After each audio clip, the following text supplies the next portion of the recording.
জামাতপন্থী একজন লিখলেন যে চর্মরূপ থেকে জামাত মুক্তি লাভ করলো, এবং যিনি এটা লিখেছেন আমি খুব ভালো করে তাকেও চিনি, এমনকি তার পরিচয় জানি, এবং সে সাধারণ কোনো লোক না, মোটামুটি একটা পর্যায়ের লোক।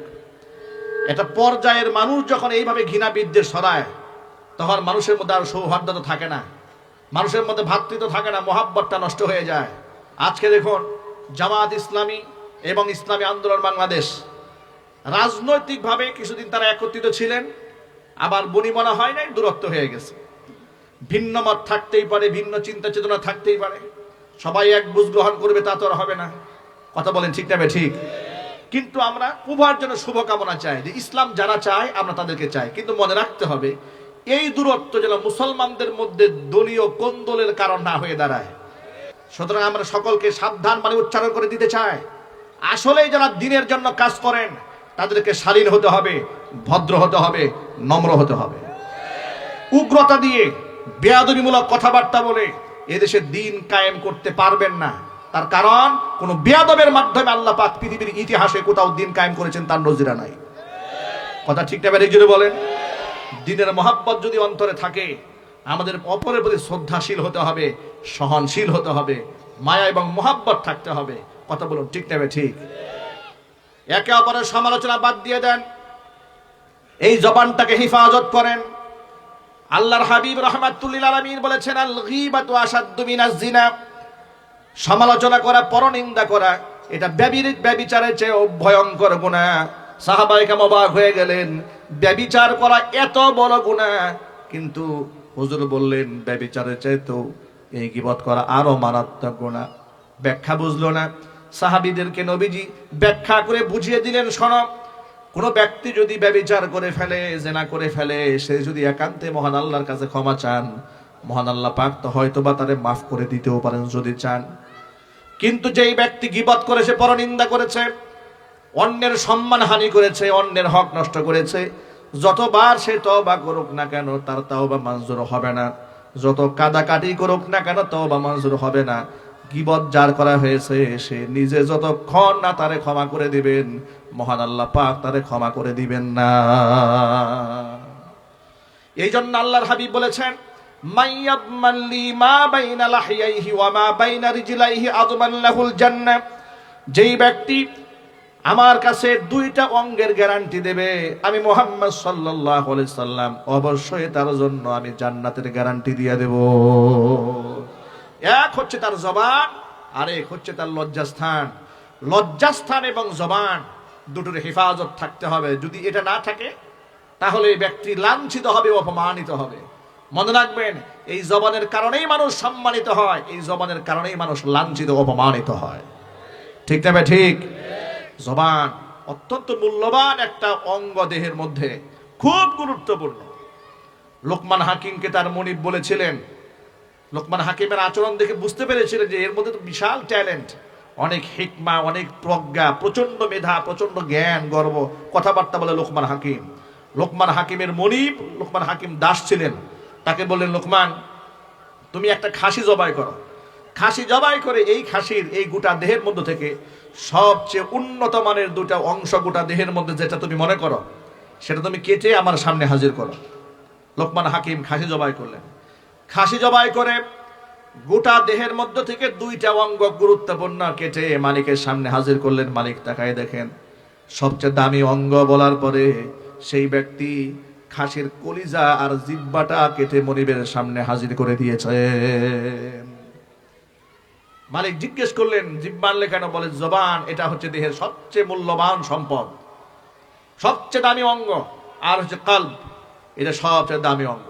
কিছুদিন পরে লোকমান হাকিমের মনিব আবার বললেন, তুমি আজকে আরেকটা খাসি জবাই করবে। জবাই করার পরে সবচেয়ে নিকৃষ্ট দুটো অঙ্গ কেটে আমার সামনে এনে দেবে। লোকমান হাকিম আরেকটা খাসি জবাই করলেন।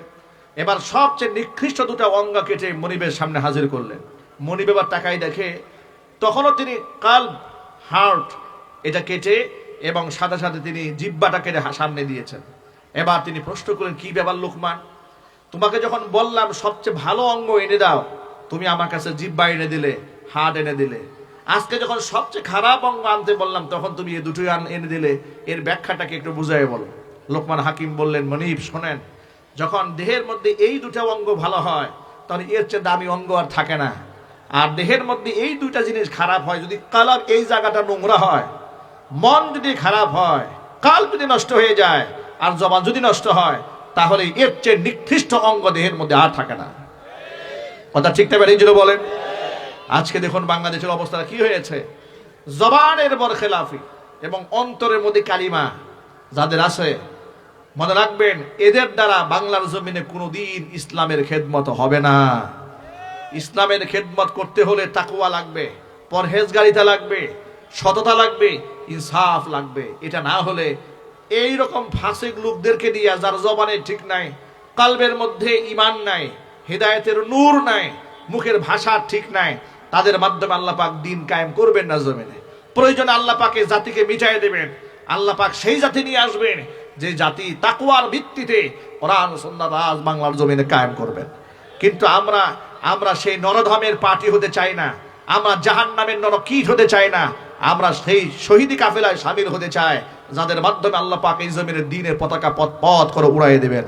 আমি তাওহীদি যুবকদের জিজ্ঞেস করতে চাই, আমরা কি আল্লাহর কোরআনের জন্য, রাসূলের সুন্নাহকে এই জমিনে প্রতিষ্ঠিত করার জন্য আমাদের আত্মাটাকে পাক করতে পারবো না ইনশাআল্লাহ?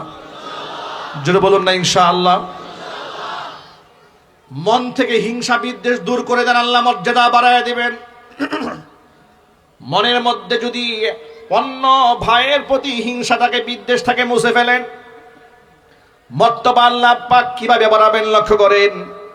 আনাস ইবনে মালিক রাদিয়াল্লাহু তাআলা আনহু একদিন বললেন, আমরা নবীজি সাল্লাল্লাহু আলাইহি ওয়াসাল্লামের পাশেই বসেছিলাম। এমন সময় আল্লাহর রাসূল বললেন, ইয়াতুলু আলাইকুমুল আনা রাজুলুম মিন আহলিল জান্নাহ।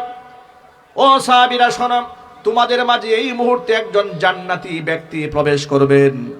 আনাস ইবনে মালিক বলেন, অধীর আগ্রহে আমরা তাকিয়ে রইলাম, জান্নাতি ব্যক্তিটাকে একটু দেখি। ইদ তলা আলাইনা রাজুলুম মিনাল আনসার, তাকায় দেখি একজন আনসারী ব্যক্তি আমাদের মাঝে এসে আগমন করলেন। একেবারে সাদা মাথায় একজন মানুষ। তিনি আবু বকর নন, তিনি ওমর নন, তিনি ওসমান গনি যিন নূরাইন নন, তিনি সাদ বিন আবি ওয়াক্কাস নন, তিনি আব্দুর রহমান ইবনে আউফ নন, তিনি তলহা নন, তিনি জুবায়ের নন, তিনি আম্মার নন, তিনি আবু হুরাইরা নন, তিনি জাবের নন। একেবারে অখ্যাত একজন সাহাবী এলেন মসজিদের মধ্যে। এমন অবস্থায় এলেন, তানতিফু লিহিয়াতুহু বিউদুইহি, এমন অবস্থায় ঢুকলেন তিনি মসজিদে, দাড়ি ওযুর পানিতে ভেজা। তানতিফু লিহিয়াতুহু বিউদুইহি, ওযু করে এসেছেন তো, ওযুর পানিটা দাড়ি টপকাচ্ছে। আর সাথে সাথে কাদ আল্লাকানা আলাইহি বিয়াদিহি শিমাল, ধরে মসজিদে দাঁড়ায় আছেন। সুবহানাল্লাহ পড়েন। দৃশ্যটা একটু কল্পনা করেন। একেবারে অখ্যাত একজন আনসারী সাহাবী মসজিদে ঢুকলেন, ওযু করে ঢুকেছেন, দাড়িটা ভেজা, হাতের মধ্যে জুতা নিয়ে দাঁড়ায় আছেন। হুজুর তাকে জান্নাতি ব্যক্তি বলে ঘোষণা করেছেন। আনাস ইবনে মালিক বলেন, আমরা অবাক হলাম। আবার দ্বিতীয় দিন নবীজির পাশে আমরা বসে আছি, হুজুর একই কথা আমাদেরকে বললেন, ইয়াতুলু আলাইকুমুল আনা রাজুলুম মিন আহলিল জান্নাহ, তোমাদের মাঝে এই মুহূর্তে একজন জান্নাতি ব্যক্তি প্রবেশ করবেন। তাকে দেখি আবার তিনি প্রবেশ করেছেন, গতকাল যিনি প্রবেশ করেছেন। একটানা 2 দিন ব্যক্তিকে জান্নাতি ব্যক্তি ঘোষণা করা হলো। তৃতীয় দিন হযরত আনাস ইবনে মালিক বলেন, আমরা বসে আছি হুজুরের পাশে, নবীজি আবার ওই একই কথা বললেন, তোমাদের মাঝে এই মুহূর্তে একজন জান্নাতি ব্যক্তি আসবে। তাকে দেখলাম, ওই যে গত 2 দিন যিনি এসেছেন, আজকেও তিনি আগমন করেছেন। একটানা 3 দিন একজন সাধারণ মানুষকে আল্লাহর হাবিব যখন জান্নাতি ব্যক্তি বলে ঘোষণা করলেন, তখন আমাদের মধ্যে মারাত্মক লেভেলে কিউরিওসিটি জাগ্রত হলো যে এর মধ্যে এমন কি আমল আছে যা আমাদের মধ্যে নাই। এমন কিছু তো অবশ্যই আছে যা তার মধ্যে আছে স্পেশাল, আমাদের মধ্যে নাই। সাহাবীদের মধ্যে একজনের নাম ছিল আব্দুল্লাহ ইবনে আমর ইবনুল আস রাদিয়াল্লাহু তাআলা আনহু। তিনি বললেন, আমি অবশ্যই খুঁজে বের করব তার মধ্যে এমন কি আমল আছে। কিন্তু আপনি খুঁজে কেমনে বের করবেন? সে কত নাম্বারের হুজুর, তার সাথে সফরে না গেলে আপনি বুঝবেন না। সে কত নাম্বারের সৎ, টাকা পয়সার লেনদেন না করলে আপনি টের পাবেন না। কথা ঠিক না ঠিক বলেন?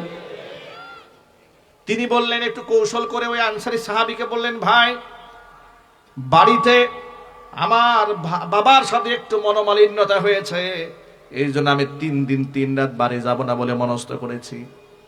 আমার তো একটু থাকার জায়গা দরকার।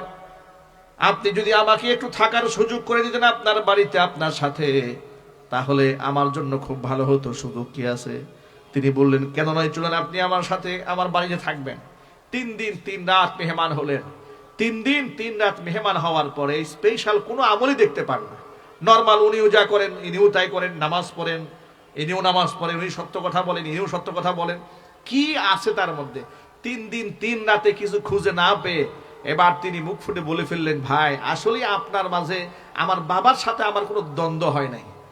আমি যে আপনার সফর সঙ্গী হলাম 3 দিন 3 রাত, একটা উদ্দেশ্য নিয়ে এসেছি, কিন্তু খুঁজে পাইলাম না, এই জন্য জিজ্ঞেস করি একটু বলবেন কি? তিনি বললেন, কি হয়েছে বলুন। আল্লাহর নবী আপনাকে টানা 3 দিন জান্নাতি ব্যক্তি বলে ঘোষণা করেছেন। আমি জানতে চাচ্ছি যে আপনার মধ্যে এমন স্পেশাল গোপন কি এমন আছে যেটা আমরা জানি না। তিনি বললেন, দেখুন আমার মধ্যে স্পেশাল তেমন কিছু নাই, হুজুর যা বলেন আমি তাই শুনি, তবে একটা বিষয় আমি সবসময় আমল করার চেষ্টা করেছি। এটা কোনটা? আনা লা আজিদু ফি নাফসি গিশান লি আহাদিম মিনাল মুসলিমিন। আমি আমার অন্তরে পৃথিবীর কোন মুসলমানের প্রতি কোনো বিদ্বেষ রাখি না। আল্লাহু আকবার বলেন। আমি আমার কলিজার মধ্যে কোনো মুসলমানের প্রতি রাগ ঢাক রাখি না। এমনকি আমি কোনো মুসলমানকে হিংসাও করি না ওই সম্পদের ব্যাপারে যে নিয়ামত আল্লাহ পাক তাকে দিয়েছেন, আমাকে দান করেন নাই। আমি না কোনো মুসলমানকে হিংসা করি, আমি না কোনো মুসলমানের উপর বিদ্বেষ রাখি। তখন আব্দুল্লাহ ইবনে আমর ইবনুল আস বললেন, নিঃসন্দেহে এটাই হচ্ছে সেই গুণ, যে গুণের কারণে আল্লাহর নবী আপনাকে পরপর 3 দিন জান্নাতি ব্যক্তি বলে ঘোষণা করেছেন।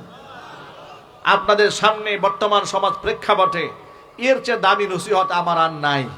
এই নসিহত আমার নিজের জন্য, এই নসিহত আপনাদের জন্য। আমরা যদি আমাদের মন থেকে কালিমা দূর করতে পেরে যদি মনটাকে একটু স্বচ্ছ বানাতে পারি, যদি পবিত্র বানাতে পারি, কোরআন কি বলে শোনেন। কোরআন বলে দিয়েছে, ইয়াউমা লা ইয়ানফাউ মালু ওয়ালা বানুন ইল্লা মান আতাল্লাহা বিকলবিন সালিম। কোন কাজে আসবে না মানুষের সম্পদ এবং সন্তান, একমাত্র পরিচ্ছন্ন পবিত্র আত্মা নিয়ে যারা হাজির হবে তারাই জান্নাতে যাবে, মহান আল্লাহর কাছে তারাই পুরস্কৃত হবে। আমরা পবিত্র আত্মা নিয়ে যেতে চাই, আমরা রোগমুক্ত আত্মা নিয়ে যেতে চাই। মানুষের প্রতি হিংসা নিয়ে, বিদ্বেষ নিয়ে, গীবত শেখায়েত করে কলিজাটা নাপাক বানায় আমরা কবরে যেতে চাই না। আল্লাহ পাক যেন আমাদের সকলের আত্মাগুলোকে পাক বানায় দেন, জোরে বলা আমিন। মানুষের প্রতি সুধারণা রাখেন, মানুষকে মোহাব্বত করে আপন বানান। ঘৃণা দিয়ে আপনি হৃদয় জয় করতে পারবেন না, ঘৃণা দিয়ে চেয়ার দখল করতে পারবেন খুনি হাসিনার মতো, কিন্তু হৃদয়ে জায়গা নিতে পারবেন না। ঠিক কিনা বলেন? শহীদ উসমান হাদি এই গোটা জাতির হৃদয়ে স্থান করেছেন ভালোবাসা দিয়ে, মোহাব্বত দিয়ে, উদারতা দিয়ে, ত্যাগ দিয়ে, আদর্শ দিয়ে। মানুষ 100 বছরেও এত আপন হয় না মানুষের। ওসমান হাদি 1 বছরে যতটা আপন হয়ে গিয়েছিল গোটা জাতির। ঠিক না ভাই? কতটা আপন হয়েছে। শিশু বাচ্চারা তার জন্য কান্না করে, আজও কান্না করে। বৃদ্ধ মানুষ কান্না করে, রাজনৈতিক ব্যক্তি কান্না করে, অরাজনৈতিক ব্যক্তি কান্না করে। দেশের মানুষ কাঁদে, বিদেশের মানুষ কাঁদে। লক্ষ লক্ষ মানুষ তার জানাজায় শামিল হয়, হাদির জন্য দোয়া করে, উসমান হাদির জন্য দোয়া করে। এমন কি আমল সে করেছে? একটা আমল খেয়াল করেন, নির্বাচনী প্রচারণা করতে গেলেও একজন ময়লা পানি ফেললো। সে কি উত্তরটা দিল? যে ফেলেন, আরো ফেলেন, যদি ময়লা পানি ফেলে আপনাদের মন ঠান্ডা হয় তো আর তো কিছু করার নাই। এই আচরণ জাতিকে দেখিয়েছে। তারা এই আচরণ জাতি ভুলবে কি করে? এই আদর্শ তিনি শিখেছেন মুহাম্মদ রাসূলুল্লাহ সাল্লাল্লাহু আলাইহি ওয়াসাল্লামের সুন্নাহ থেকে। কথা বলুন, ঠিক কিনা বলেন? আল্লাহর নবীর আদর্শটা একটু লক্ষ্য করেন। হযরত জারির ইবনে আব্দুল্লাহ আল বাজালি রাদিয়াল্লাহু তাআলা আনহু, তিনি ইয়ামানের বাজাল শহরের গোত্রের প্রধান ছিলেন। শুক্রবার দিন জুমার নামাজ পড়ে মদিনাতে এলেন। তখন তিনি মুসলমান হন নাই। মসজিদে নববীর মধ্যে তিনি প্রবেশ করলেন। আল্লাহর হাবিব জুমার দিন খুতবা দিচ্ছিলেন, আর সাহাবায়ে কেরাম নীরব নিস্তব্ধভাবে সেই বক্তৃতা শুনতেছিলেন। তিনি যখন মসজিদের মধ্যে ঢুকলেন, চোখ দিয়ে একে অপরকে ইশারা করে জারির ইবনে আব্দুল্লাহ আল বাজালিকে দেখিয়ে দিলেন। নামাজ যখন শেষ হয়ে গেল, জারির ইবনে আব্দুল্লাহ আল বাজালি সাহাবীদেরকে জিজ্ঞেস করলেন, ও নবীর সাহাবীরা, আপনারা কি আমাকে কেউ চিনেন? বলে না, চিনি না। তো যদি না চিনে থাকেন, এমন ভাবে চোখের দিয়ে ইশারা করছেন মনে হচ্ছে আপনারা কতদিন ধরে আমারে চেনেন। এমন সময় সাহাবীরা বললেন, আপনি এই মজলিসে ঢোকার আগে বিশ্বনবী মুহাম্মদ রাসূলুল্লাহ সাল্লাল্লাহু আলাইহি সাল্লাম এই মিম্বারে বসে আপনার প্রশংসা করেছেন। জারির ইবনে আব্দুল্লাহ আল বাজিলি বলেন, আমি একজন অমুসলিম, আমি এক দূরের মানুষ, তার সাথে আমার কোনো সখ্যতা নাই, এতটুকু শ্রদ্ধা তিনি আমাকে দেখাতে পেরেছেন। তিনি কোনো সাধারণ মানুষ নন, নিঃসন্দেহে তিনি মহামানব। তার উদারতা দেখে আমি ইসলামের প্রতি দুর্বলতা সৃষ্টি হলো। আমি যখন নামাজ শেষে রসুলের সান্নিধ্যে পাশে গিয়ে বসলাম, তিনি আমাকে কালিমার দাওয়াত দিলেন, তাওহীদের দাওয়াত দিলেন। আমি 1 সেকেন্ড বিলম্ব না করে কালিমা পড়ে মুসলমান হয়ে গিয়েছি। আদর্শ দিয়ে মুহাম্মদ সাল্লাল্লাহু আলাইহি ওয়াসাল্লাম মানুষের কলিজা জয় করেছেন।